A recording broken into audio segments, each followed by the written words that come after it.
کتابوں میں محفوظ شعور و ادراک کے مظاہر اور ان سے منعکس ہونے والے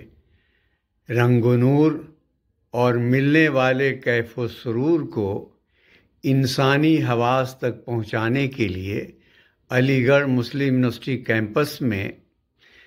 قومی اردو کونسل کی جانب سے 22 نومبر سے 30 نومبر تک ایک نوروزہ کتاب میلے کا اہتمام کیا جا رہا ہے، جس میں ادبی و تہذیبی محفلیں بھی سجیں گی اور نامور قلمکاروں سے ملاقات بھی کرائی جائے گی۔ آپ سے درخواست ہے کہ اس کتاب میلے میں شرکت فرمائیں اور زبان و ادب کے حسن و جمال اور علم و فن کے کار کمال سے محظوظ و مستفیض ہوں۔